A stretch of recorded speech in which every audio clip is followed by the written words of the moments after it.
Make sure you go out there and subscribe.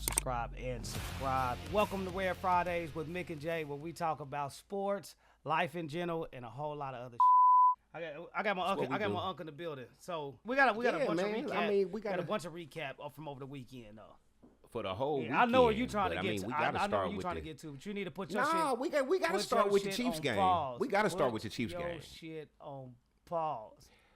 I'm not worried about you.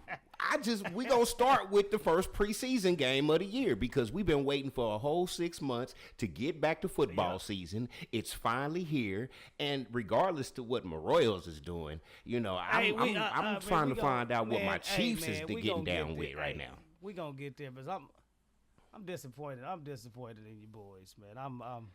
We gonna get there. We gonna hunt. We gonna still hunt for October. So, man, the first game, it was decent. I can say it was decent. It was good. Pat Mahomes, what was his stat line? His stat line was one touchdown, 1 yard. No, and one pass. One pass. One touchdown. 1 yard. For 1 yard. Yes. I mean, He had a killer stat line. Hey, a killer stat line. Man, it was flawless victory. It was. I mean, I give it to the ones look real good coming out the gate. I mean, even the special teams, because it all started with the special teams. You come out there, you got this dynamic kickoff. It's a new thing that's going on. They changed it last year, but they really I'm gonna tell you right now, I still haven't figured out. I was too busy trying to figure out the one from last year.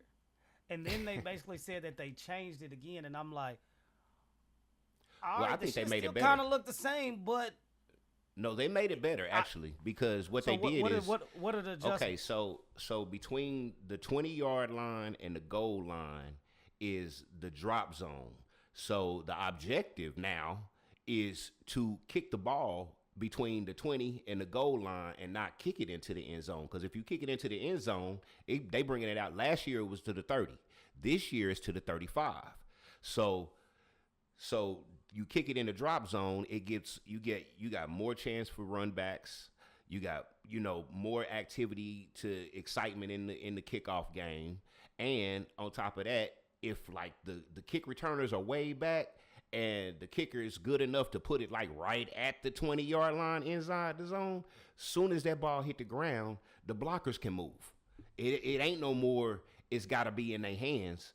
If that ball hit the ground, they can go. They can go after it. You can see, who's got leverage. If you doing a kick to the right and that wall ain't closing off to where that right side is wide open, now you got to kind of gauge who done missed blocks, who ain't in their position, and who ain't doing what they supposed to be doing. And, but it gives them a little bit more vision to me because, with them, everybody's at a standstill. You ain't got 11 niggas running at you, already. They all standing in a position waiting on either you to catch the ball or for the ball to hit the ground. So I think it allows for more vision. When they get ready to see what direction they're gonna try to take off in. I'm gonna definitely have to go in and do a depth in dive of the new rules with that. I don't know who it was for the Cardinals who had the return, but I do know that it was what's his name? Christian Roland Wallace was the one who did the recovery. I've been noticing a lot this year during training camp when I see, when I watch the videos and, all the defensive players, it's like that peanut punch done really came back into the league because every tackle that they make, there is no more just making sure you wrap up. And I think that's why, because I want to talk about the shoddy tackling on the defensive side of the ball too. But, I also think that there's this big focus on going for the ball and trying to create that punch out situation to where, that's kind of the reason for some of this missed tackling and everybody not actually wrapping up and getting back to the fundamentals at times. And that's what causes them to look sloppy, from time to time to me. But at the end of the day, that punch out has become an intricate part of the game in 2025. And I see it. I see it in the training camp videos. I see it, when they punching on the dummies. And I definitely see it when they get in the game. I done seen a lot of folks punching at the ball this weekend. Do you think that tends to lead, if you lean on that too much, in your opinion, do you think that leads to poor tackling or a decision, not on purposely, but to be like, you know what, I'm going for this. In my brain, I'm going for the punch. You know what I mean? I'm not even thinking wrapping up. Just in this split moment, because it's in the front of my brain, it's been working. So instead of me, wrapping him up, you know what I mean, I'm going to try to punch on like a Derrick Henry or something like that, because you ain't wrapping him up. So in his mind, he's already like, you know what, let me go for the punch out, because it's going to be hell trying to get this boy to the ground anyway. I think it's a plethora, for real, because if you stop and think about it, football is kind of like pool. It's about angles. Especially on the defensive side of the ball. You can, you got to have the right angle to get to the punch out, but you also got to have the right angle to make the tackle. So if you going for the punch out, you might not be going for the tackle angle, which is going to instantaneously create poor tackling, because nobody's focused on where they need to put their head and their shoulder at to, to take him off his square. Instead, they going to try to punch at the ball, which is why it seems like running backs and receivers look a whole lot stronger than I think that they really are. They big and strong and all, but if you got a motherfucker coming at you at the wrong angle, trying to do something that's not going to create the ability to get you off your square and tackle you, then I mean, it's a decision. It's a split-second decision, of course, but it is a decision nonetheless. Am I going to make this tackle and save yards, or am I going to try to, go for a 50-50 chance to get this ball out, and this nigga might run me over and get another 20 yards? I mean, it's up in the air. All right, we're going to Josh Simmons. So, what do you think of Stud. What do you think? What you Stud. It's a small sample, so small sample size. So take a small sample size, but you was out there in St. Joe. What did you see firsthand in training camp before we even go to the preseason game? One of the first things that I noticed was his balance. Mm-hmm. He's got great balance. You got these 300-pounders coming at you, full speed. They trying to push you over and swing you out the way, move your hands and everything else, nigga. It's like Kung Fu Panda, for real. Dude is out there. He got balance. He's got great footwork. He's strong as an ox, and he's got good hands. He's batting. They trying to come up. He going down. They trying to swim. He pushing them around. They try to get in his body. He throw them to the ground. I mean, I don't know what else you could really ask for even prior to the first preseason game. But even in the small sample size that we saw in the first preseason game, stood his ground. I mean, he wasn't in there, but 3-4 plays with Pat. Pat didn't get touched. Yeah. I think he took about. I think he took about 11 snaps. 11 yeah, snaps. He had 11. So it was 11 snaps, and let me see exactly what happened to him. Okay, so we talking about a guy that had a torn patellar tendon in his left knee. Mm-hmm. And it was 10 months ago.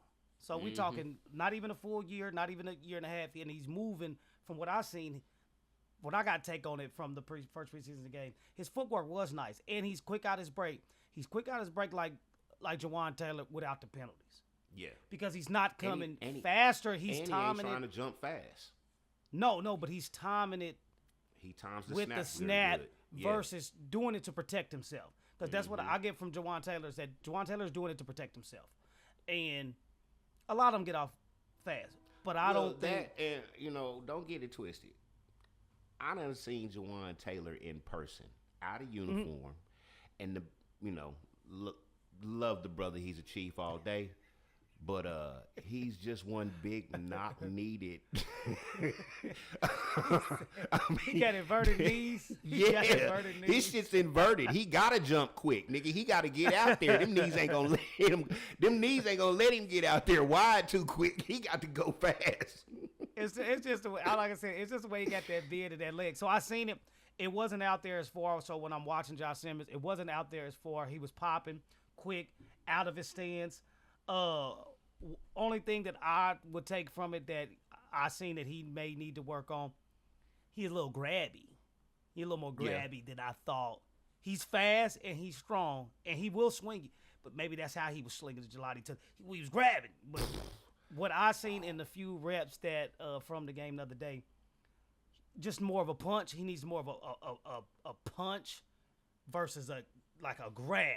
You know what I mean? Yeah, jabbing. If he could get into their chest before they get to his, because that's the one thing that I did see as well. When he held his ground, but he let them get into his chest a couple of times. If he can get up under them before they get up under him, he'll be a whole lot more stout and especially within the run game. Because if he can get in there and get a push on him, get a push on the defender as strong as he is, then he's going to clear some holes for both Pacheco and Kareem Hunt. Yeah, man. I truly believe that they got one. You know what I mean? And he just, time will tell, small sample size, but he definitely could be the steal of the draft, especially where they picked him. Didn't have to trade up to get him or anything like that. If he probably didn't have that injury, with that injury, without it, he might have been top 5. You know what I mean? Top 5. But you know what? Everything happened for a reason. Yeah, we wouldn't have got him. Yeah, that's what I'm saying. I hate that he had to get the injury, but we might have not got him. Everybody hate on us and everything, but you can't be mad because we take the broke down niggas and build them back up. Because that's what we do. We get motherfuckers with injuries. You got an injury coming out of college. We got the whole off season leading up to training camp, OTAs, and everything else to get you back healthy and ready to go to be able to be of service to the Chiefs. But instead of most teams, they'll just pass on them. And when they pass on them, then when they come back to bite them in their ass, then they mad at us. What you mad at us for? We took the broke down niggas. We gave y'all the good niggas. We play like this, so it's a mix of both worlds, and you see it back, in the Patriot days, to where when you picking 30 to 32, because that's usually what we're picking. Hopefully, always 32, but that ain't always the case. But you're getting somebody with sketchy backgrounds. You see how you getting a Kelsey and you getting a Tyreek in the 5th and stuff like this. You know what I mean? You getting a Chris Jones in the 2nd, you know what I mean? Pure animal, but it's a little sketchiness to it, a little sketchy background, you know what I mean? To whether if it's an injury or a background, this is the only way you're going to get top tier players that can contribute for years to come at the slots you're going to get them. Yeah, especially when it comes in the first round, because you're not getting anybody. This ain't the Pat era. So, I don't see him moving up to 10 no more. No. Not for a wide receiver, not for a cornerback, definitely not for a running back. No, not when our development. Yeah, the development within the organization. You know what I mean? If you stop and think about it, we have brought up a whole bunch of great receivers, and I ain't gonna say great like Hall of Fame great, but they go to other teams. They can still go to other teams and ball out. Look at Demarcus Robinson. That's development. That came from here. You feel me? We went and got a Sammy Watkins to come in and have veteran leadership when he had already been playing for a while. But, you go back to the Chris Conley days. All these receivers was developed within this organization, and then we sent them off. Yeah, all right, we ain't going to pay you. We going to send you off and let you go do your thing, and we going to get some draft picks and bring in some young cats, because I see how they did it. And I really like what Brett Veach has really done over the course of these last 10 years, because it went from why the hell did we draft this motherfucker to why the hell okay. Now I see why we drafted this motherfucker. You know what I'm saying? We never really got that back in the day. You didn't get you wasn't getting no ROI. Well, no, it was you have felt like this, in my opinion. Because I was for a while, I really always thought that our wide receiver could. It was ass to me. I'm gonna just keep it real. You know what I mean? We have two different opinions. We had shit quarterbacks. Because I'm like until Alex. That too. But that too is just the attention to detail when it comes to drafting wide receivers. I don't think that's been our. This ain't just a Veach thing. So it's not a knock on Veach. Veach has done an excellent job. But I don't think our track record, my opinion, for that particular, when I look at all the other categories that we've drafted since late 90s. I won't go back in the day, but I'm talking since I've been able to focus and really, really been watching. You know what I mean? Since you got running backs out the wazoo, and then all our running backs were successful because of our O-line that was consistent, that had been stuck with like glue with each other for 5-10 years. Your Willie Roast, Shields, things of that nature, to where you could have plugged anybody from your Priest Holmes, Greg Hill, Larry Johnson, Jamal Charles. So we was drafting good running backs. Right. Always had cornerbacks back into your Albert Lewis, back into those days, even up until today. Your Juan Thornhills. You know what I mean? Your L'Jarius Sneeds. Mm-hmm. So, and that's another reason why I don't think that we pay a lot of corners. It's for the simple fact that they draft and develop them just better than wide receivers and everything else. So, because when you look at the track record, yes, Hemi Walkers came from somewhere. Chris Conley came from somewhere. Yes, and they was able to, enhance and add to their careers that they've already had. But as far as the wide receivers that we drafted, dude, outside of Dwayne Bowe, you talking John Baldwin? Is that what we do? Where are we talking John Baldwin? I ain't talking about the actor. I'm not talking about. No, I'm not talking about that. I'm talking about that sucker they took in the first round.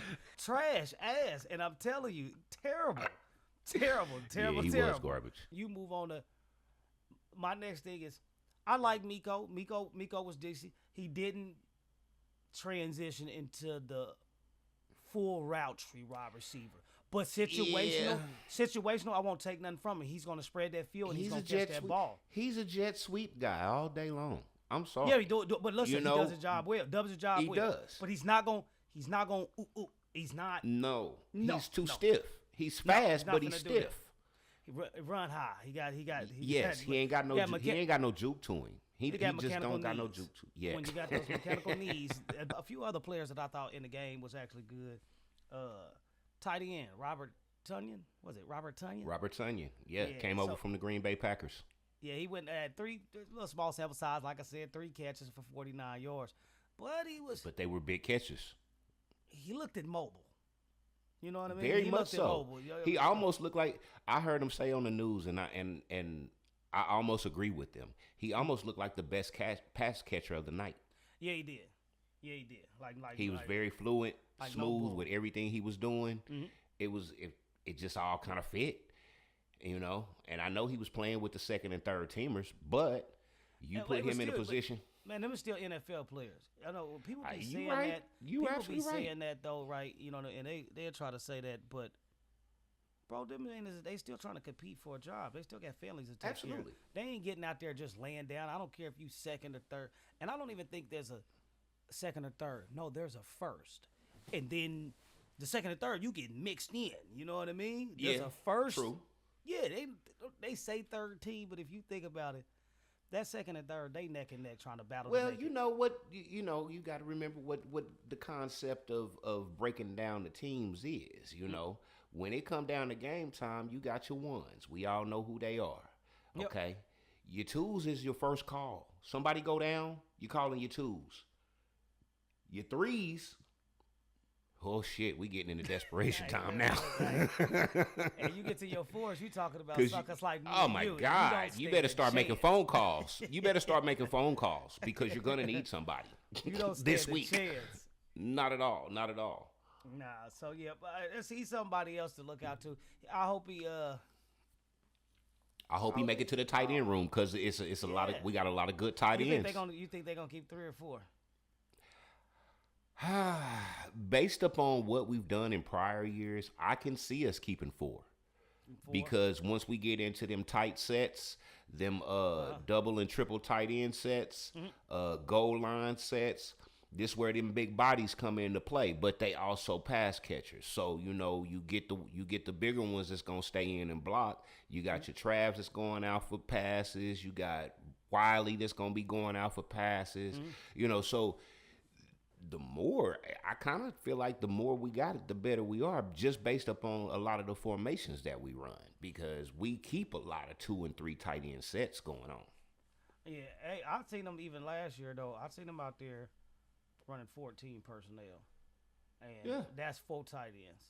So 14 personnel, 4 tight ends, and it's rare, but I think we got the tight ends that can do that. I think they're gonna keep 4 on, and I think they probably gonna stash Jake Bristol. You got Trav. You got Noah Gray. You got Jared Wiley. And then Tanya. Yeah, Robert Tanya. Yeah. And then you got Tanya. Jake Bristol. And then probably another guy, too, that probably is never going to make the team. That boy over there living down by the waters. Cricks and Skeeters. Cricks and Skeeters. I remember crackheads hit the train a long time ago. We was little, hit that train, and all of them had Cortezes. I said, you ain't never seen the whole hood with a pair of black and white Cortezes. Tell them. Crackheads that jumped on the train, stole them all. We was kids. I said, man, where does these crackheads keep keeping all these damn Jordans from? I mean, these Cortezes. Let's move on to another player. Didn't do so well. A lot of players did well. Some did okay. But then there was some they ain't look so ass. Straight ass. I'm going to just keep it 100. Bailey Zappi. We could have sent his ass back to New England. I ain't even gonna play. Yeah. Listen. You can't just come in there and be turning over. I know it's preseason, but just like you said, you're playing against the 2s and the 3s. He was the third quarterback. Minshew did good, so I backed up. Minshew came out there, did good, solid. Yeah, he was solid. He scored. He didn't look he did good. Panicking. He wasn't doing anything irate, and he looked like he belonged on the NFL team. Bailey Zappi did not. He didn't look. No, like he looked like he's still in college somewhere, for real. And I don't know. Go ahead. I don't know what they did to him in New England, but I just feel like just by watching him the other night, his entire confidence is just shattered right now. He was forcing it. He was forcing it. Yeah. He was forcing it. He said, he's definitely forcing it. He said, I might not make this roster, but I'm going to try to make somebody's roster, and it did not go well. That's what I'm telling you. It did not go well. It didn't. It didn't go well. No, but wait, hold on. Not at all. He was 8 for 17 for 70 yards with 2 picks. The boy passer rating was 18.9. Oh, Lord. You know what I mean? No, you can't do that. We can't have that. So the 4th-string, Chris, was it Oduki? We just tearing this damn name up. But Chris O. But you know what? Chris O was looking good.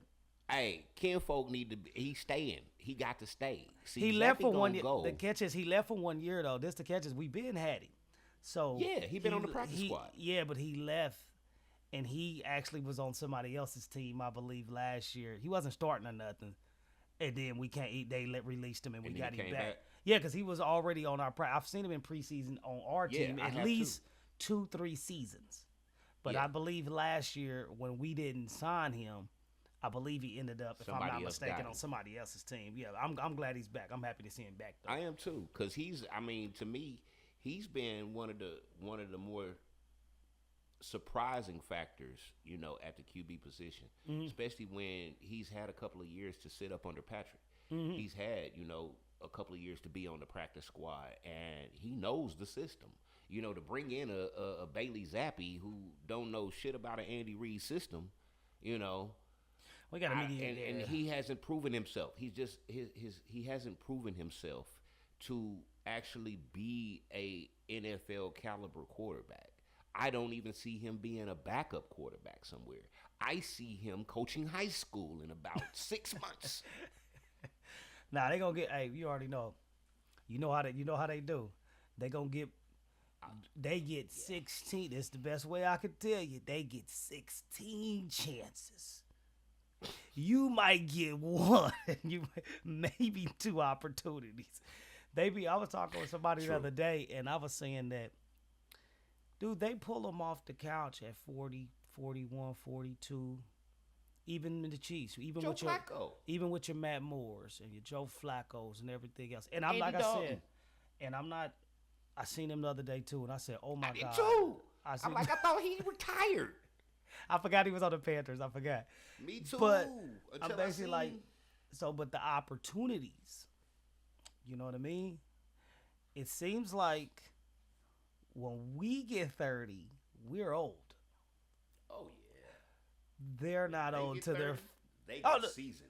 Yeah, seasoned. Fat contract. You get 10 more. He got 10 more years. 10 more years of good play. Absolutely. You know what I mean? So that's neither here or there. That's for another subject though. I do got one that I think need to be on the lookout. What? Your boy Russell Wilson. You know, you got to keep a vet. I didn't have no problem.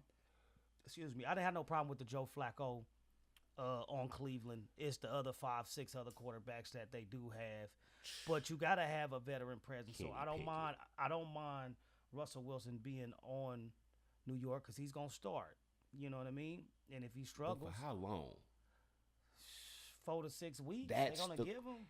They're gonna give him 4 to 6 weeks. You better hope. Because if they put this boy in the next 2 preseason games and he show out the way he been showing out, and Russell Wilson is barely doing anything, you think I say week 3? New York they're gonna call for Russell Wilson's head early. Listen, you're not gonna hear New York rooting chanting for Russell Wilson. No, they're just waiting for him to fail. They're not hoping that he succeed.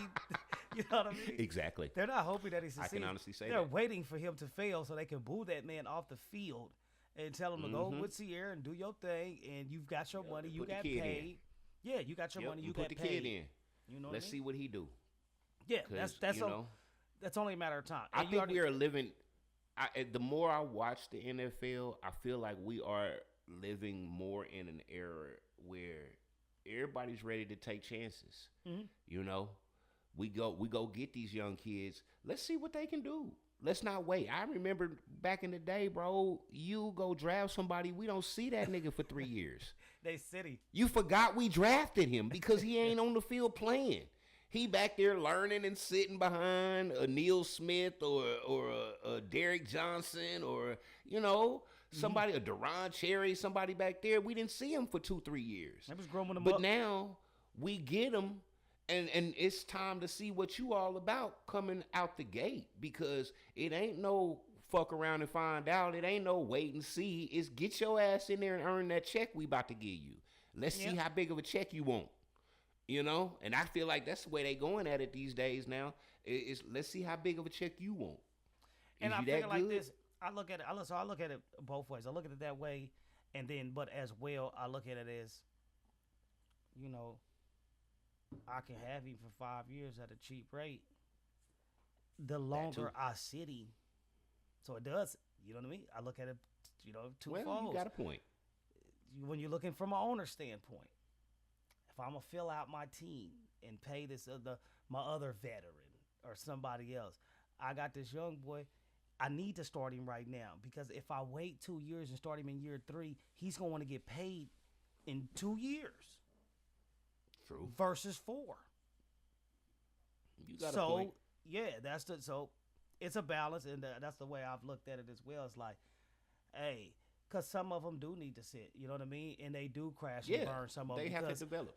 All of them aren't ready to just hit that field, guns blazing. You know what I mean? No, they need to develop. Absolutely. Another individual player, always been under a lot of scrutiny. Got a lot of people rooting for him. Got quite a few people that ain't rooting for him. But got for the masses, so we just go on and talk about it. So Shedeur Sanders was 14 of 23, 138 yards, 2 tutties. 2 tutties, and he could have. That's a solid night. He would have had 3. Just a jet sweep it versus just hand off to the wide, because it wasn't a running back, it was a wide receiver. So I'm going to go ahead and give him 3. Even though we had 2 on paper, I'm going to give him 3. Right. It was a super solid night. Shedeur Sanders, what'd you think? Oh, yeah, give him around. I'm giving him his flowers early. Got to give him his flowers, man. Got to give him his flowers. Yeah, man. So what did you think, your first look at him in live game action with minimum reps with the first team? What you think? Smooth. When the line held up, once again, pocket presence, and being a former quarterback back in the day, and it's way more advanced than when we was playing back then. You know, you had to just find the receiver and chunk that bitch. You know, right now it's more about reading and you know, understanding what the defenses are doing and things of that nature to where you can find the holes. And when the line held up for him, he was squeezing the ball in the tightest of areas. Mm-hmm. That first touchdown, magical. Oh, yeah, back left of the end zone, back left of the end zone. Yes. He was 3 defenders around him. He got that in between 3 defenders. And that second one, he led the boy right into a great sliding catch in the end zone. So, I mean, yeah, I seen him do some shit he did in Colorado that didn't look so great then, and it don't look great now. But I think that's all a part of the learning process. It's all a part of him being able to get comfortable with the speed of the game. Uh-huh. He seemed to handle that really well. Get comfortable with, you know, not having, which I don't think he's not that uncomfortable with it, not having the greatest of lines. You know, he didn't have a great line in Colorado. He got his ass whooped. No, he was running for his life. He was running all for the his time. Life. But at the same token, he also showed some elusiveness that nobody thought he had too. Because that speed, hey, when he came out around on that bootleg, and that first down, he picked that up like that, and you didn't even realize he done picked up a quick 15 yards. It looked like 3-4 good strides, and he was already at the first down marker.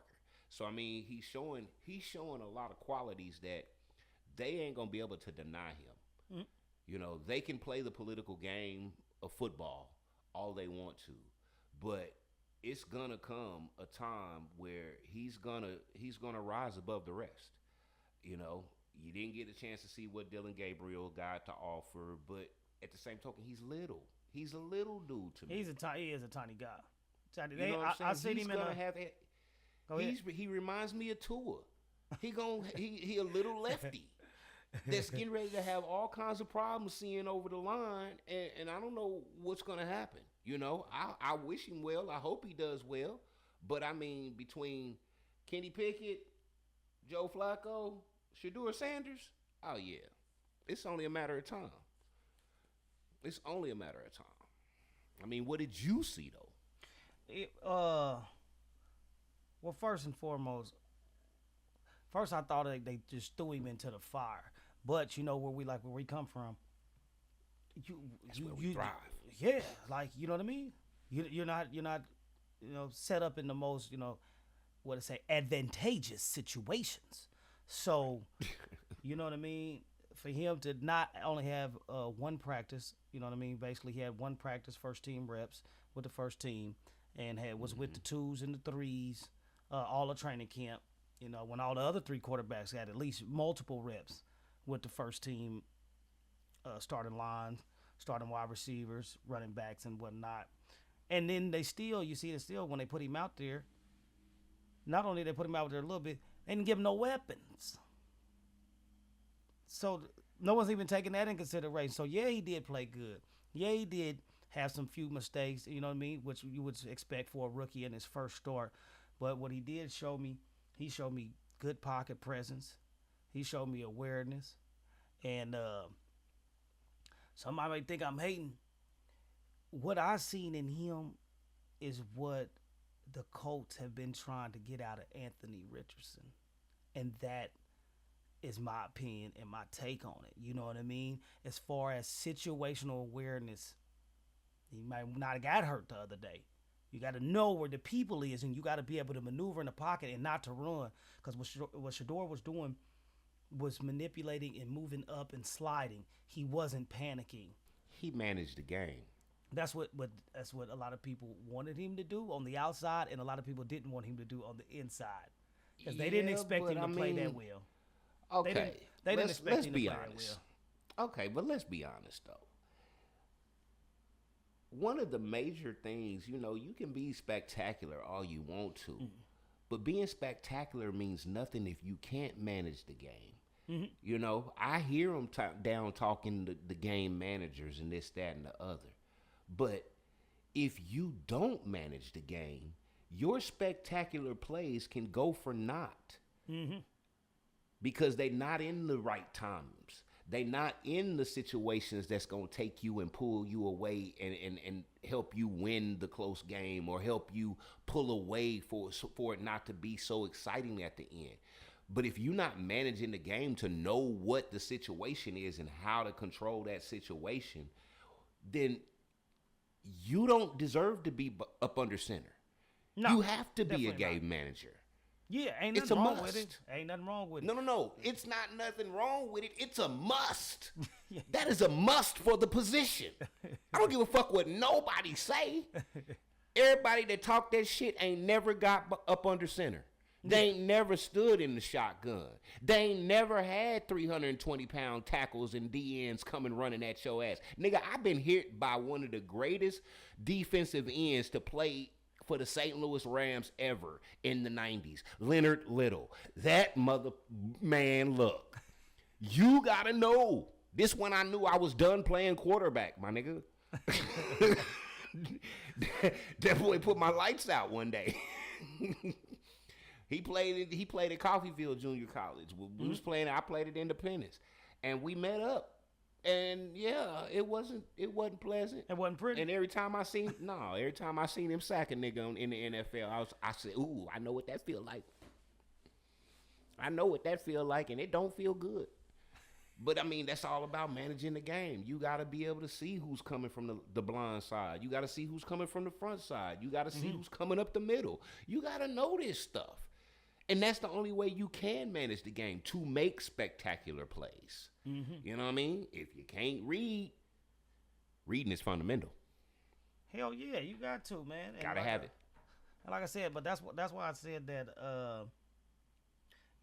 What I seen in Shedeur Sanders was what I honestly think that the Indianapolis coach truly want to see. Anthony trying to get out of Richardson. Yeah, but he can't stay. He can't stay on the field. Yeah, but it's mental. It ain't just fundamentals. He ain't just fumbling the ball and stuff. You know what I mean? Some of that stuff you are getting hurt because you're putting yourself in those type of situations to get hurt. Yeah. Yes, you got your process, and you have to process the situation faster because that's what the head of the snake has to do. You know what I mean? That's what you're the leader of the team. To where, no, it ain't fair. But leader of the team is like the one out there in the battlefield first. He's doing the same thing that y'all doing, putting his life on the line, but I have to think a lot faster. Mm-hmm. And his process isn't it. So I said his pocket awareness wasn't like what I seen in Shedeur. You know what I mean? I seen humbleness in the kid. You know what I mean? From his pressers afterwards and everything else. You know what I mean? So he's handled it with nothing but grace all throughout the off-season, training camp, the draft, everything. I mean, that's why I say, in looking at how God works at times, it's one of those things where his humbleness is getting ready to make way for him. Mm-hmm. If nothing else, because the way he has been so humble about everything, and people knowing, like I heard somebody say, he said, no, it was him that said that. It was Shedeur. Shedeur said he had a lady come up to him, and she's rooting for him so hard that she told him, she said, whenever I'm having a bad day, I just say to myself, I'm going to act like Shedeur Sanders today. Just because, everybody just pumping all this negativity around him, but he is continuing to stay a beacon of light. He's continued to stay grounded, focused, and grateful for the opportunity. And it's not a whole lot of them that are like that, So I give him kudos for that. I give Prime kudos because as much as everybody hate on Prime taught them boys well. Yeah, they cut from that cloth. You know what I mean? Yeah. You know what I mean? He taught them well. Church, God-fearing, respectful, humble. You know what I mean? Didn't play the bougie money role. You know what I mean? Made them earn it, made them work for it. You know what I mean? Yes, he take care of them, but I know they was brought up with a backbone, even though two have clout and even though two have money, to be able to suppress that. Like, now you got to make your own way in your own name. You know what I mean? Yeah.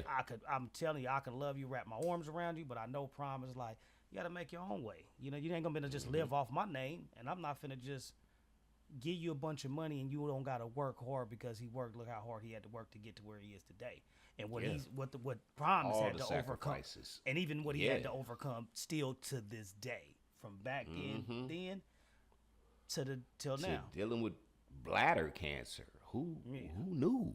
You know, even now, it's like that's something that you newly aware about. Nobody really knew about bladder cancer. You know, you get colon cancer, you get pop up, man. That shit is lung cancer, and it's like you got cancers coming up everywhere now. You know, so I mean, but that's the sign of a faithful and dedicated person and man to not only his craft but his family, and I applaud him for it. I really do. Yeah, I don't know if you had seen, but so when we're talking about, you know, one of his biggest critics, you know, there's a lot of people have been rooting on, but it's been quite a few people that, you know, don't want him to succeed. You know, whether it's not on his own merit because he's never done anything, but maybe from what his father has spoken, you know, like a LeVar Ball type of situation when, you know what I mean? You know what I mean? When a black man wants his son to be great and expects him to be great, humbly and respectfully. Maybe some people, you know, turn him off a little bit. So it's a sports beat writer, sports analyst out of Cleveland. What is it? Tony Grossi. So it was a video I had seen online that dude's been crushing him since before the draft, after the draft. And now he's in Cleveland. I'm talking about crushing him, not giving him no respect whatsoever, not a chance. And this is their first interaction face-to-face. And this is after the game. And Shedeur Sanders walks up to him. And you know, somebody like us, you know, back in the day, who went up on it, you know, hey, listen, let me holler at you real quick. Cut the cameras on. Let me holler at you because you've been talking greasy for months, right? But this is how you know he was raised respectfully, man. I'm talking about walked up to him, said, hey, man, why you don't never got nothing, you know, nothing good to say about me? You know what I mean? Like, I've never done anything to you. You know what I mean? Then cracked a joke with him, had the dude smiling. You know what I mean? Kind of linked in with him, and then as he was walking off, basically saying that, hey, man, find something good to say. Like, you know what I mean? Basically, everything that you say about nothing's ever been good, though. So, you know, just think about that. To where it left him thinking. I know it did. I know it did because he did not probably expect. He probably thought it was going to go a different route. And I know he's glad that he went the route that he did, but I bet you he still was surprised because of the humbleness, and he took a bad situation, got his point across, but still was able to make him laugh and embrace him with love, even if you're going to talk down on me. And he's just basically like, man, have I done anything to you? And the man's like, nah. He's like, so then why don't you ever have anything good to say about me? It'd make you stop and think. Yeah. That comes from that upbringing, man, of Prime. And that humbleness that he's put into these kids. So that's why I give him kudos as well. It's not only going out there, you know, putting up good numbers, $138, 2 TDs. Even after the game, to go out there and go ahead and call somebody out in a good way that's been, you know, dragging you through the mud for the past couple months. So he's giving him an opportunity. You know, while he's getting the opportunities in Cleveland, he's giving somebody else an opportunity to actually, you know, write something that could be meaningful, you know, write something that could be positive, write something that, you know, we all struggle with stuff from day to day, you know, and we out here putting in the work. You can't at least acknowledge the fact that the work is being put in. I didn't just get here because my name is Sanders, you know, I put in the work. Think about what his road to getting there, you know, Jackson State. Nobody was thinking about Jackson State until they got down there. Overlooked. You know what I'm saying? Colorado, 1-11. Nobody was thinking about Colorado until they got there. Nobody except for Eric Bieniemy. That's it. He was the happiest one to see him get there. You know, because beyond Bieniemy and beyond motherfucking Cordell, ain't been nothing come out of Colorado. And nobody's been checking for them. Man, they 4-8, 3-10, whatever. I know they had a bunch of losing records. 1-11, bro. They was 1-11 the season before Deion them got there. Oh, 1-11. They changed the program around in a year, and bringing in money, and bringing in big money. I know they're gonna make money anyway, but this is television this is influx of Colorado money. on. You didn't see Colorado on TV every week though. Not till Deion got there. Deion know how to bring that back. That's why it wouldn't have been no good for him to leave and come to the NFL. Ain't no bag outside of a coaching contract. He can't get that bag like he getting in college. Because you bringing in them endorsements. I mean, come on now. I know somebody got to get a finder's fee or something. What are you looking forward to the most out of this NFL season? Okay, I got to break it down on two different sides, okay? Because when it come down to the Chiefs, what I expect to see this season is revenge. Straight up old-fashioned ass-whooping revenge. Vintage. Reminding folks who the fuck we are and why we are a dynasty. They don't want to give it to us no more. Okay, yeah, we didn't get the 3-peat, but you realize how much pressure that is? You know, most of us didn't even expect the 3-peat last year. We didn't really expect them to get back to the Super Bowl. We just wanted it when they got close. When they got close, everybody was on it then. But when we started out, we wasn't expecting that. We was happy with the 2 we got, and we was figuring maybe we take a year or 2 off, and we'll be back in a couple years. But they set the expectations so high to where each season there is no decrease in the expectation. Where do you expect the Chiefs to be? In the fucking Super Bowl. That's the bottom line. Because even when you watch all the moves, okay, now we're going into part 2 of the answer. When you watch all the moves, you can instantaneously say it's going to be interesting. But didn't we say that shit last year? Hell yeah. Wasn't it moves made last year for the Chargers to get better, the Raiders to get better, Denver to get better? Okay. Denver, and sadly to say, Denver was about the only competition we had last year. Yeah.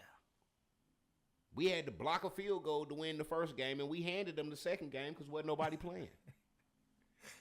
So, I mean, unless, and granted, I love Harbaugh. He's a great coach. He should have stayed in Michigan. Yeah. Because he just getting ready to come back and do the same thing he did in San Francisco. Continue to be embarrassed at the elite level, at the top level. He can run the college level. I can see it. I can see it because he got a whole bunch of kids that just buy in.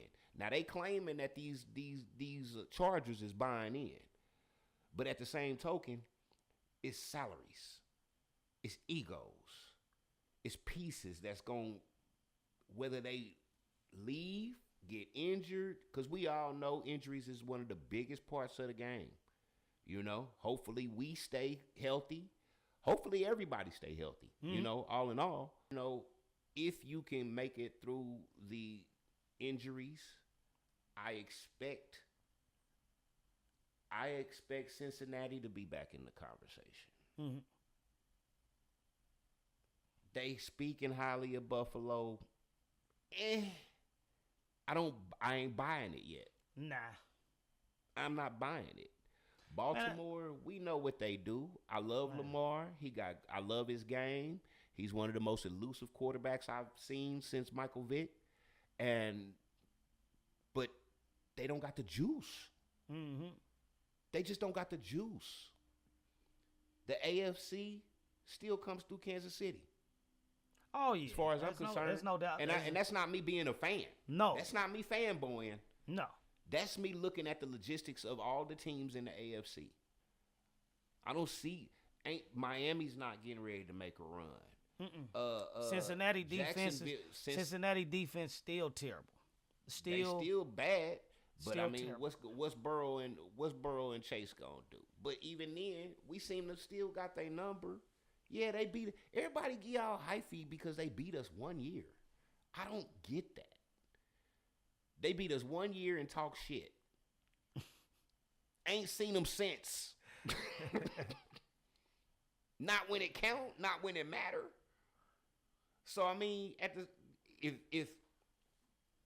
if they come out and can get a good a hot start, they start slow. They behind the 8 ball by the time you get to October and November. That's on the coach too, man. It ain't just on Joe Burrow. Oh, yeah. Bro. It's on the coach too. No. Because you are coaching up these L's. You know what I mean? Like you are coaching up these L's. You know what I mean? With an elite quarterback, he's an elite quarterback and elite wide receiver. And elite 2 of them. Mm-hmm. You got 2 elite wide receivers. T. Higgins and Jamar Chase. And it's like, I don't know. It's like, what did they call D Wade and Chris Paul and LeBron and all? Wasn't they the Banana Boat Boys or something like that? Send their ass to Cancun. When they go on vacation. 1, 2, 3 Cancun. Like that's what they was saying. That's all they seem like they are.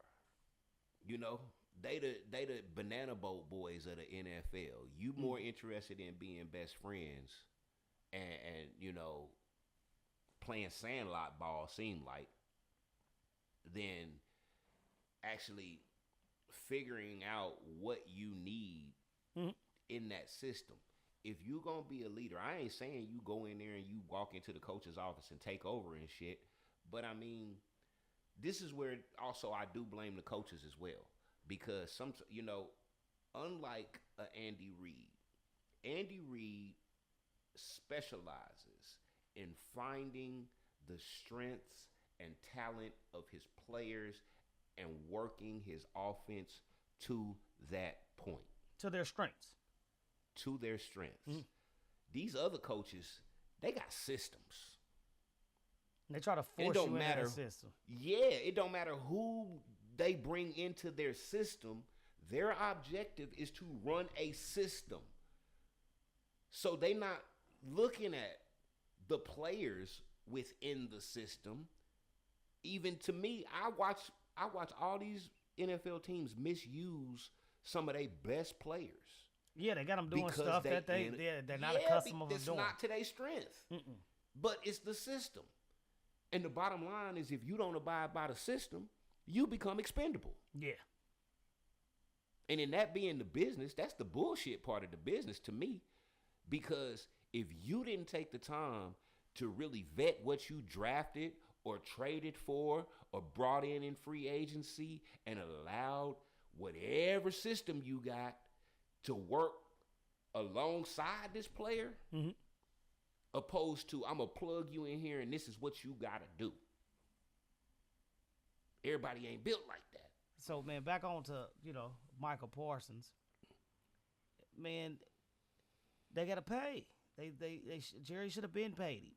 And, like the old saying they say, yesterday's price ain't today's price. Today's price. So when you could have got him for 28 to 30 to 32, you didn't want to pay.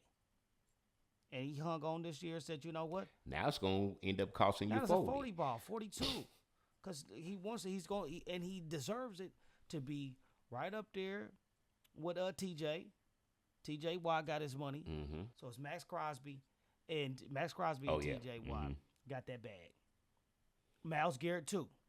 So it's 3 of them. Myles Garrett too. Yep. So now you got to pay, and he's really upset. He's upset at Ezekiel Elliott, even though he ain't there. He does this as a businessman, so this is what he's thinking.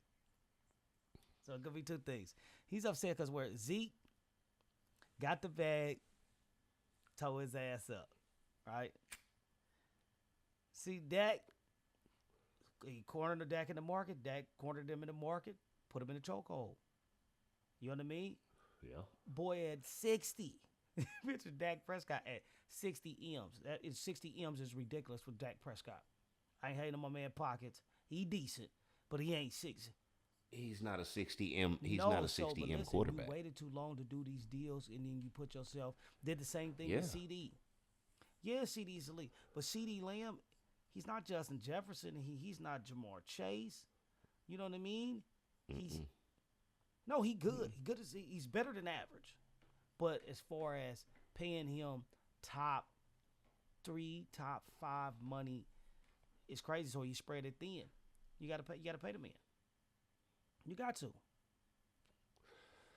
Yeah, I mean, I agree with that part.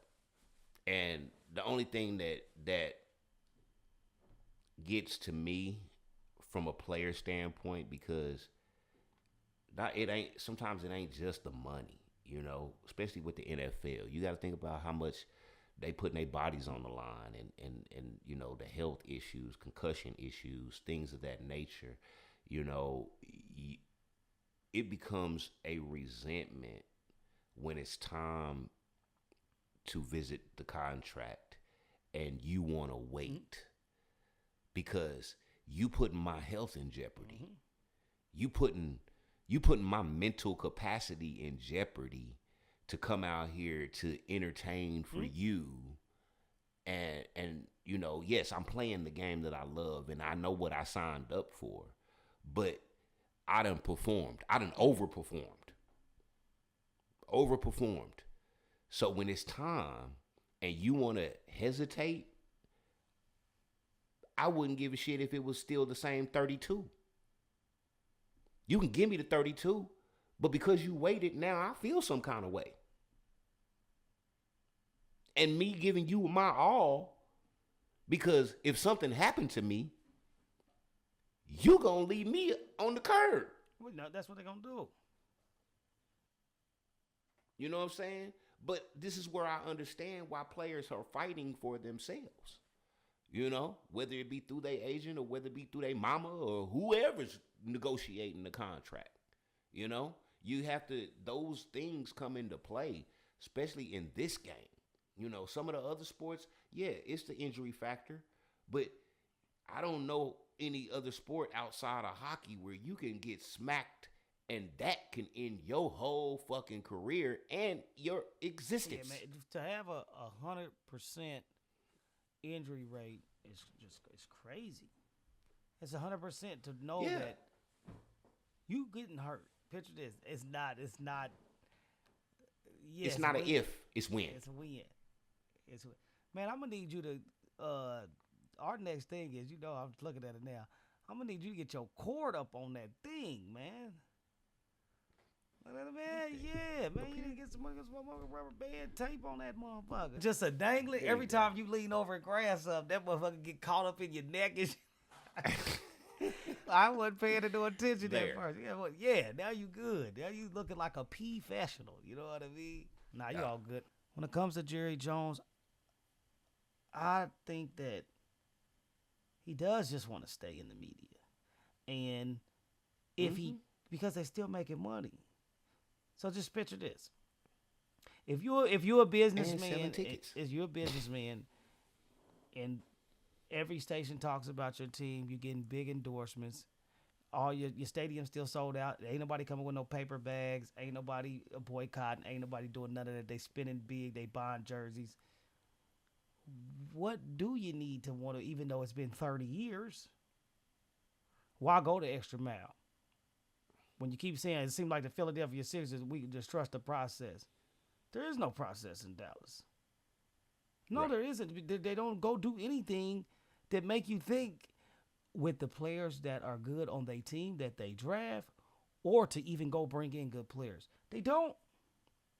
Derrick Henry wanted to go to Dallas for $2 billion less. He said, I couldn't find that money. I said, he wanted $5 million. So you mean to tell me you couldn't have got him?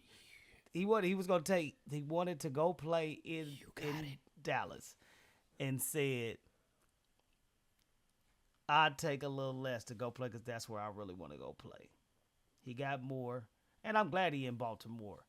I'm glad Derrick Henry in Baltimore. He fits better. Yes, he do. He fits better. He'd be disappointed in Dallas. I would be disappointed with him in Dallas because it would have crushed his career. Yes. And they would have turned him into a wash. They would have turned Derrick Henry into the wash he's in Dallas.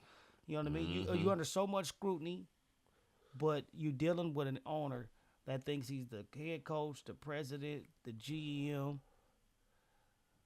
Oh God, the media everything. Advisor, spokesman, like everything. He doesn't sit back and let the people that he paid money to do their job, and that's his issue. You know what I start thinking about though, because you know what they call it. You know what they call Arlington Stadium, AT&T Stadium, or whatever the fuck it is. They call it Jerryland.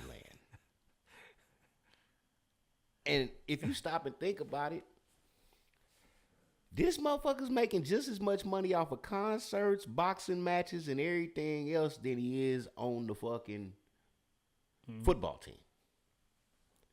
So, A, you got the money, nigga. Don't stop playing. You got the money. But B, if you put that same amount of energy into the football team that you own, instead of just creating a playland for boxing matches and the WWE, then maybe the Cowboys could be something again. That's a lot of hope. That's a lot of hope, bro. I hate to be that person, but I'm telling you like now, listen. For any of you Cowboy fans out there listening, it's never happening, man, until your boy go to glory. I'm going to keep it real with you. I'm going to tell you that now. Until he go to glory, don't think that you ever finna be in no NFC championship, let alone no Super Bowl. And I'm talking Super Bowl. Never, ever. You never get nowhere smelling a title. No, because he's the one standing in the way. It's not your quarterback. Yep. It's not your team. Y'all done had plenty good players over the years. You know what I mean? You don't have to be the best. It ain't even the coach. No, it's not the coach. And y'all done had some decent coaches. Man. You got a owner/general manager that's standing in your way, and till he's out of the picture, you don't stand a chance. And it is what it is. So you know what you signed up for. So clock is ticking. So Jay Sharp, the Royals suffered yet another crushing loss today, losing 5-3 to the Minnesota Twins. With a walk-off home run in the 11th. Yep. It was in the 11th, wasn't it? Yep, bottom of the 11th. Walk-off home run in the 11th. I almost didn't believe it when it happened because it didn't really look like he got all of that ball. I thought it was a routine fly ball. Next thing I knew, it was up there in the flower garden. I said, ain't this about a bitch? Yeah. Well, turn them off. Your Royals currently sit at 58-60. 58-60. 2 games under 500. Well, just under probably, 50 games? Yeah. Maybe 50 games left. It's only, we're going October 1st.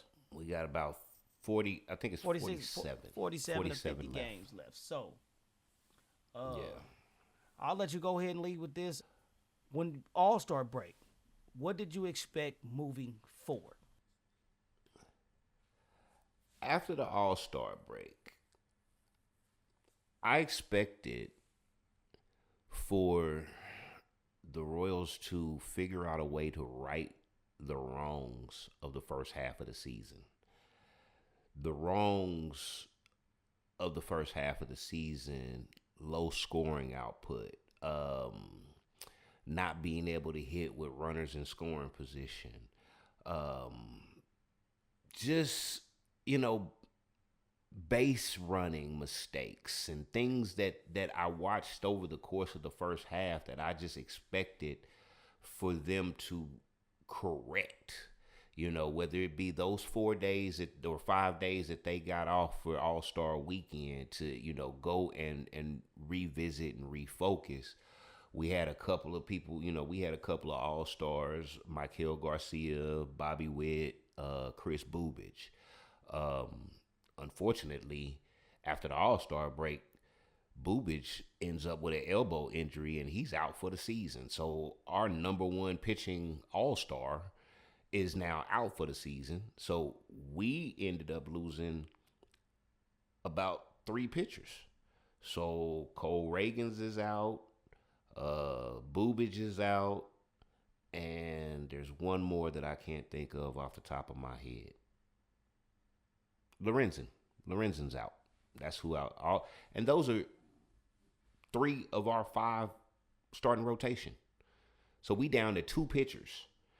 And we've been bringing in, we brought in a couple at the trade deadline.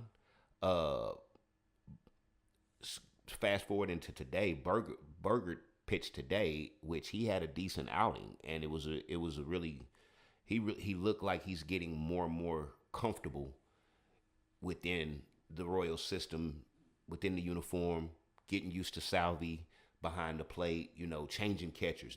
All that stuff makes a huge difference, because you build a rapport, you build a relationship with your catcher, and he knows how to call your game, or he knows what sequence of pitches you should throw at a certain time to certain hitters. When you come in and you have to rebuild a relationship with your catcher, then that can throw your game off. So, I feel like his first outing, he wasn't quite as comfortable with the catcher, and this second outing looked a whole lot better.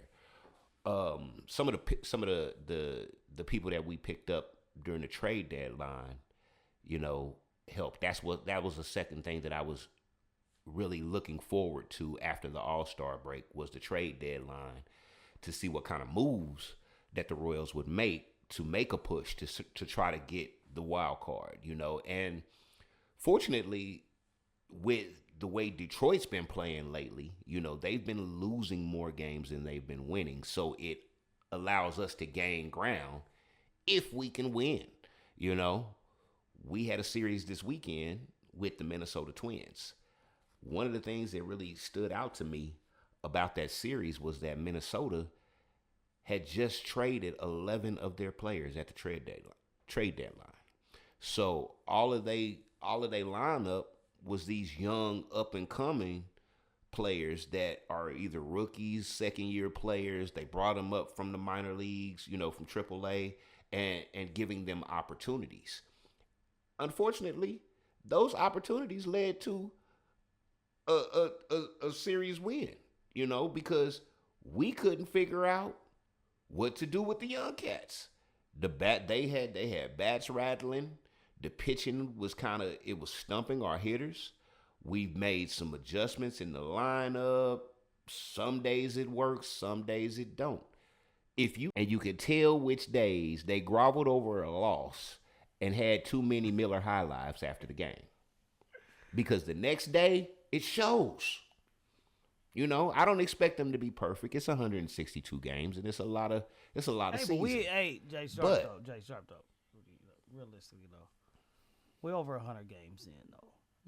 And yeah, I heard you say that they might have been able to gain ground because Detroit ain't been playing well. From my stat checking, I believe they lost 12 of the last 15. So you should have been able to catch them, roughly. You know what I mean? We wasn't that. What was we? How many? You got to admit. Were we? What was we? 8, 9 games. We was like 13. Was 8, 9 we games was like back. 13 games. We was like at the All-Star break. We was like 13, 14 games out of first place.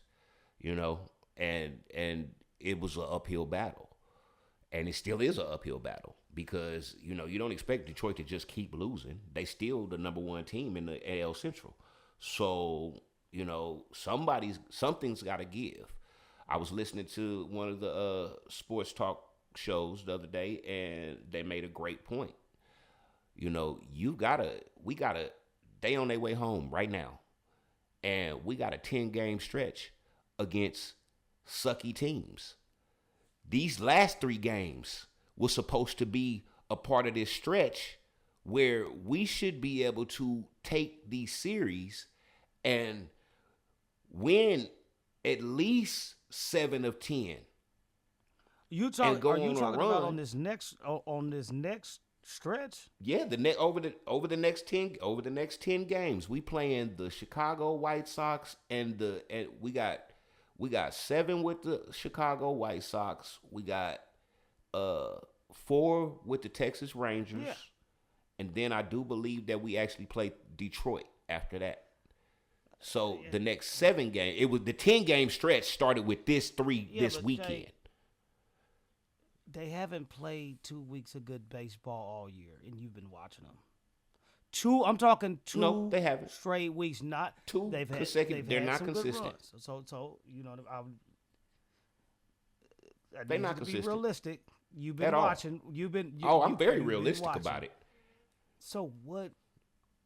Realistic, you said 74. Realistic in my mind, if they're gonna try to make a push, they need to be going 8-2 because you dropped 2 games that you shouldn't have dropped. If you wouldn't have dropped these, if you would have swept, if you would have swept Minnesota, then I'm with you right here on the bandwagon, 7-4. But you just dropped 2 games to some minor league, some kids. They hungry, but these are kids. Whole team is broken up. They're not expecting to win. They're expecting to lose. They're not going out there to lose. But I don't believe that management was thinking, the morale was in there like we can do it. But I don't think outside of the players, I don't think, they thought that they could do it. The players did. So right. I don't know what makes you think that the next 2 weeks is going to be anything different. That's what's been a Microsoft of the masses of the whole entire season, because what happened what happened today? Mm-hmm. It's been what's been wrong with them the entire season. The mental breakdown, and not just on Rob, whatever his damn name is out there in the outfield. So not just him, because it ain't been just him. It just was him today. It has not. Right? So it was him today. You know what I mean? And my thoughts on it is, I had high hopes for him. You know what I mean? I had high hopes for him. And over to the fat lady scene, it's with anything. It's like, we seen the Chiefs line have an offensive problem last year. And we knew in the biggest moments that this is our kryptonite. You know what I mean?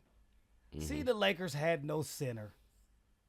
So, you can get far with Luka and LeBron James, but that is going to be your kryptonite. When you go against elite teams, they will figure out your weakness and exploit it. Right. And the catch is, what's weird about the Royals is, no one is really exploiting our weakness. It seems like we are committing mental errors to beat ourselves, because the Minnesota Twins didn't beat us today. We got 9 hits. They got 3. So we out-hit them. Yeah. Out through them, right? Because we didn't have them just hitting it out the park. But the mental mistakes that we continue to make game in and game out is unacceptable. And it's not giving me hope. So this is where I'm coming from. You know what I mean? You're real optimistic. I understand that. It's not giving me hope.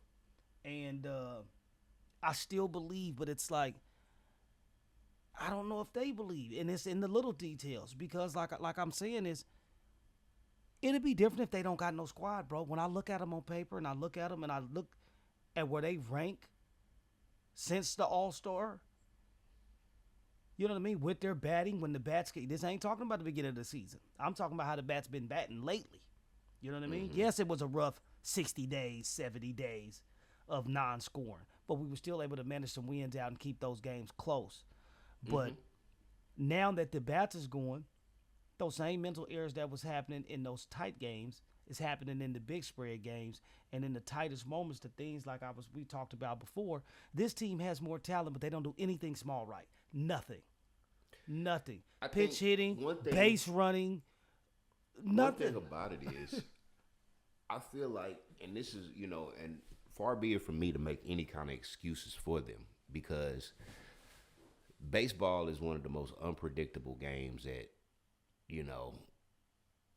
you can play, because people think that it's just about in between the lines, but the stadium makes a big difference. The dimensions make a difference.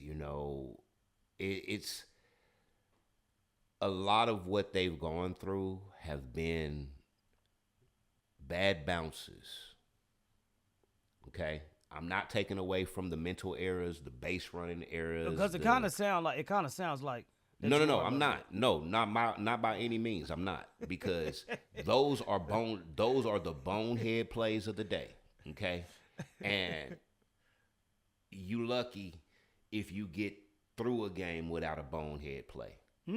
There's a lapse in judgment as a ball player. There's a pressing the issue. And really and truly is where I feel like this is where the Royals are at now. Because now they're pressing the issue, which is creating more and more of those bonehead plays. They create the mental lapses. They create the getting picked off at second base for no fucking reason when you in extra innings and you're a free base runner on second base. There's no reason for you to get picked off. Keep your ass there. You already in scoring position. You know, running, going through a sign, because we talked about, and it was rave, son bitch, rave twice in the weekend, but when he came around third, I thought he got waved home. Come to find out, he didn't get waved home. He just ran through the sign. He ran through the stop sign. So it's like, okay, yeah, these mental mistakes, and the coldest part about it is they from the new players. You know, are we playing for, or do you think that they're playing for one, or do you feel a team effort, or is it, you know what I mean, or is it like individuals trying to do too much individually? They're trying to individually do too much for the team. Okay. You know what I'm saying? It's like, as team oriented as it is, individually, you still got to step up and do your job. You know, we talk about the lineup and how I feel like they should have spread the lineup out, you know, especially over this second half of the season. They've made some adjustments. They moved India out of the lead up role, but he wasn't hitting.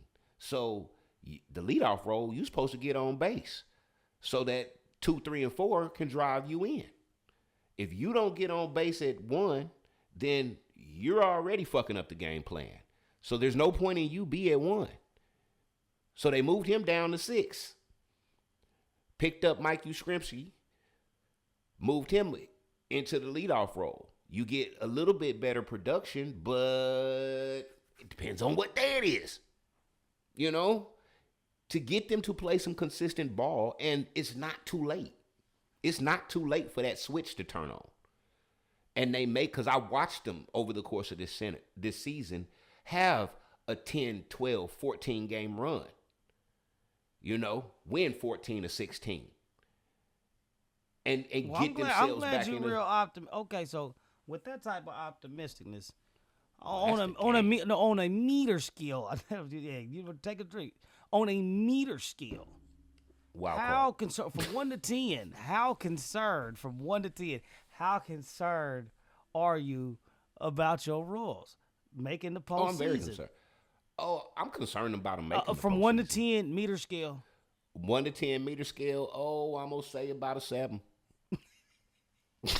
It's about a 7. I'm waiting on either the light to come on or the power to shut off, nigga. One of the two. It's gonna be one of the two. They still got time. They only 2 games under 500. That's the crazy thing. Yeah. The crazy thing is that they're only 2 games under 500. Yeah. If they turn on the switch, they get home, and these is 10 games at home.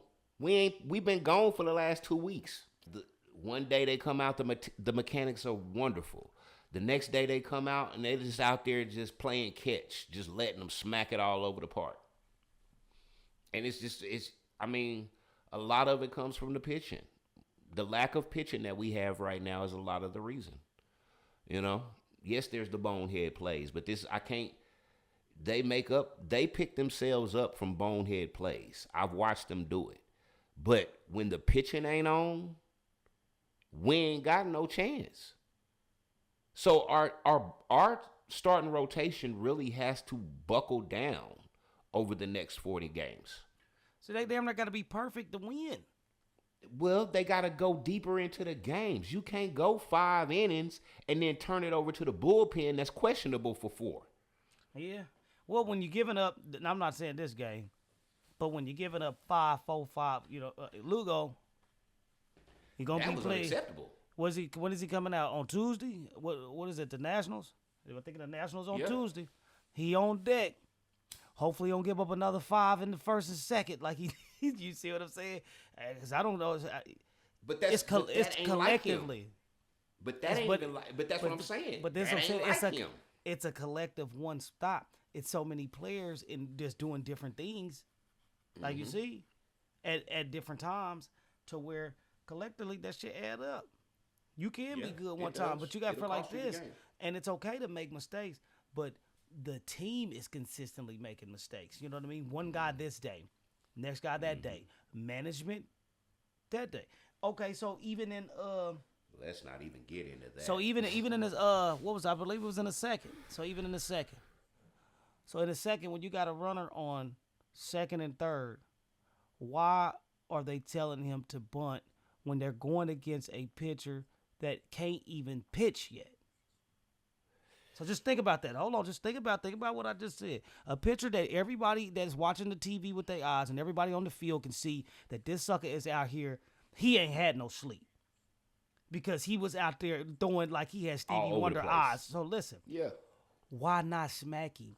It's one out, second and third. Why not just get him in? Why don't you do? I mean, is this not a big boy league? Why are we doing that? And maybe look, I'm not vast in the knowledge of the bunting, when to bunt and when not to bunt. I'm not saying that I am, but I'm saying when this is a person from the outside looking in, when I see that he's rattled, and I see we got runners on second and third with one out, why are we playing small ball? Like we're playing against the Yankees. Or you see what I'm saying? Like we are desperate for this one early run. Well, that's what we're known for. We don't have a bunch of smack it around. You know, we don't have the smack it around the park players. And we not got really, small not ball a home players. run, not a home run, but just in play. If we see, on second and third, we can't just get an infield. So the strategy behind the bunt was second and third. Okay. In that situation. In the second inning.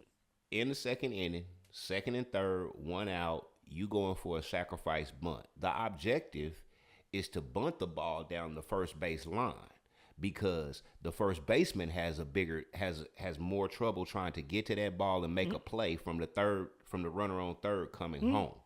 So at that point, then you can at least move your runner from second over to third, get your runner at third home. You might not make it down as a sacrifice, but you put it on that side of the field to make it more convenient for your runners to move ahead. That's the strategy behind that. And I understand. Okay, so would that not be the strategy when you're dealing with a regular pitcher on a regular day that's doing his thing? Well, depending on who's up at the plate. So everybody ain't good at bunting. If you got a rattled pitcher, why not hit him? I know in the normal situation. Because squaring around the bunt is a distraction. Mm-hmm. So even if you squaring around the bunt, you might not be really, really trying to bunt. You just distracting him to get him to throw out of the zone. Could be not. You might actually have the bunt on if he throws you a pitch that you can actually bunt. Mm. But a lot of it is contingent upon who's at the plate. Like you take a Kyle Isbell. He leads the league in bunting. So at any given time, that motherfucker will get up there and bunt for a hit, bunt to move the runners, bunt to do anything just to get on base because he's that good at it. So in that situation, if you got the type of batter that's better at bunting than this golf ball swing he got, and popping up every other time, I'd rather for this nigga to bunt. Please bunt. Okay. Well, I just needed somebody to explain it to me because from the outside looking in, I'm just like, yeah, I know it's times when we're supposed to advance the runner and stuff like that. I don't really know the particular situations of when to do it, but I know I've seen it and I can just feel it like times. Okay, we just need to get dude over there or get him home. Mm-hmm. With them stranding so many runners in scoring position today, it was just one instance that I had looked at and was like, hey, man, his guys, he just look like he's ready to get hit. He looks like he's, you know what I mean? He doesn't look confident. So picture with the guy you're going against, it seems like a bunt to me right there is evening out the confidence level. He's not confident. And with me bunting right here, it seems like we're not confident either. Or I would just smack him. And not a home run. I would just smack him. It just depends on who's at the plate. Yeah. Like I said, I just needed you to be able to explain it to me to where I'll be able to understand it. You know what I mean? Yeah. Because, you're not going You know, that kind of situation, you got Vinny Pasquantino up at the plate. No, we're not bunting, nigga. We're looking for him to drive one in the gap or hit one out the park, because that's what the fuck he do. But you got John Rave, Kyle Isbell, Frazier, one of them up there, and it's a bunt, and it's a situation like that. Yeah, you gonna try to get them to bunt because they all better bunters than they are hitters, if you ask me. So you got a better chance to get on by bunting, you know, especially if you can catch them by surprise, lay it down exactly where you want to place it, get it down there, that first base line, because most of the time it's going to take a lot for the pitcher to get over there to that line. The first baseman normally ain't coming in because he's covering the base, so it's going to take him that you got a better chance, you know. Third base, they playing in to try to stop the run from coming in to third from third. So to bunt it back to the pitcher or down the third baseline, that's gonna leave you in a real peculiar situation where either your runner is in a rundown, or he gets thrown out at third or at home, or he don't get the advance at all. So, you know, it's just about who you got up there. And if motherfuckers can execute the way they supposed to, it makes it a genius play. See what they got for the home stretch, man. We're gonna go to October 1st, see how many wins can they squeak out, and like I said, we'll keep some updates on them as long as they got some ice in the vein. Hey, when it ain't Red Friday, it's Royal Blue. What's happening? Hey, well, we got one in the books, Mr. Shopton. Hey, it's been nice talking to you. You know what I mean? We're going to keep it going. You know, Red Fridays with Mick and Jay. We in the booth doing our thing. You know what I mean? You can catch us here. You can catch us there. Make sure you go out there and subscribe. Catch us somewhere. You know what I'm saying? Hit the like button. All that. Until the next time, peace and love. Be easy.